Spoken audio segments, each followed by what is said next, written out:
ഇതുപോലെയുള്ള ഈ അമ്മച്ചിമാർക്കൊന്നും വിദ്യാഭ്യാസം തൊട്ട് തീണ്ടിട്ടില്ല. എവിടുന്നോ കുറച്ച് സായിപ്പിന്റെ കോണം കഴിയിട്ട് ഇംഗ്ലീഷും പഠിച്ചുകൊണ്ട് വന്ന് അവരെ പിടിച്ച് ഇവിടെ പിടിച്ച് നിർത്തുകയാണ്. പക്ഷെ പറയുന്ന full മണ്ടത്തരമാണ്.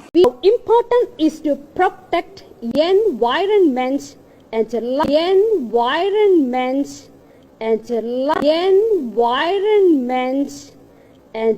life together and being with nature. ഇവരെ കണ്ടാൽ അറിയാം പാൽപ്പൊടിക്കും പാമോയിലിനും വേണ്ടി മതം മാറിയ ഒരു അമ്മച്ചിയാണെന്ന്.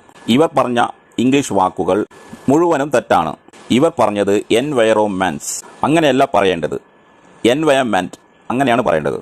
അതിന്റെ അർത്ഥം ചുറ്റുപാട് അല്ലെങ്കിൽ പരിസ്ഥിതി എന്നാണ്. സായിപ്പിന്റെ കോണകം കഴുകുമ്പോൾ കേട്ടു പഠിച്ച ഇംഗ്ലീഷാണ്. അതുകൊണ്ട് ആരും അവരെ തെറി പറയരുത്. കാസയുടെ കോൺവെന്റിൽ പറഞ്ഞുകൊടുന്ന മാതാപിതാക്കളുടെ പ്രത്യേക ശ്രദ്ധയ്ക്ക് അവിടെ അവർ പഠിപ്പിക്കുന്നത് തികച്ചും വർഗീയപരമായിട്ട് മറ്റുള്ള മതത്തോടുള്ള വിദ്വേഷം മാത്രമാണ് അവർ പഠിപ്പിക്കുന്നത്. അവരുടെ മൂലധനം കുറച്ച് സായിപ്പിന്റെ കോണകം കഴിയിട്ട് ഇംഗ്ലീഷും പഠിച്ചുകൊണ്ട് വന്ന് അവരെ പിടിച്ച് ഇവിടെ പിടിച്ച് നിർത്തുകയാണ്. പക്ഷെ പറയുന്ന ഫുള്ള് മണ്ടത്തരമാണ്.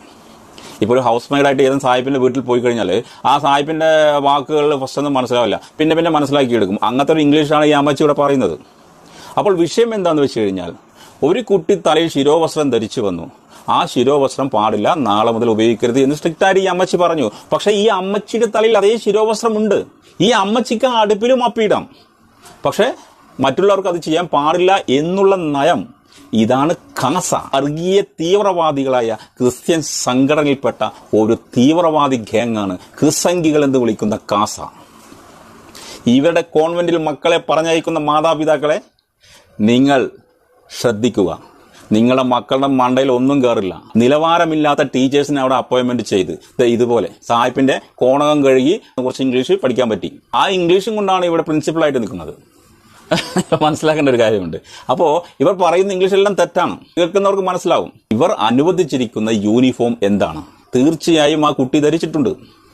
പിന്നെ ശരീരത്തിന് പുറമെ ഇവിടെ യൂണിഫോം ഇട്ട ഭാഗത്തിന് പുറമെ എന്ത് ധരിക്കണമെന്ന് ആ കുട്ടിയാണ് തീരുമാനിക്കേണ്ടത്, അല്ലാതെ ഇവരല്ല. ഒരു കുട്ടിക്ക് തോന്നുകയാണ് എനിക്ക് കൈ ഗ്ലൗസ് ഇടണം, കാരണം എൻ്റെ കയ്യിൽ അലർജിയാണ്, അതുകൊണ്ട് എനിക്കത് ഇഷ്ടപ്പെടുന്നില്ല, അല്ലെങ്കിൽ എൻ്റെ കൈ വൃത്തികേടാണ്, ഗ്ലൗസ് ഇടണം എന്ന് തീരുമാനിച്ചാൽ ആ കുട്ടി ഗ്ലൗസ് ഇട്ടോട്ടെ.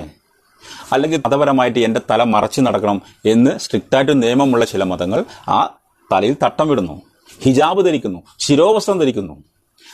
ആർക്കും നഷ്ടമില്ലാത്തൊരു സംഭവത്തെ ഇവർ വളരെ ഗൗരവമായി എടുത്തുകൊണ്ട് അതിനെ പ്രശ്നമാക്കിക്കൊണ്ട് ആ കുട്ടിയെ പഠിപ്പിക്കാൻ അനുവാദം കൊടുക്കാത്ത ഈ ക്രിസംഗികൾ നടത്തുന്ന കാസ നടത്തുന്ന ഈ കോൺവെന്റിലേക്ക് മക്കളെ പറഞ്ഞു വിടരുത്. മാതാപിതാക്കളെ, നിങ്ങളുടെ മക്കൾക്ക് ഒരു പഠിത്തവും അവിടെ നിന്ന് കിട്ടാൻ പോകുന്നില്ല.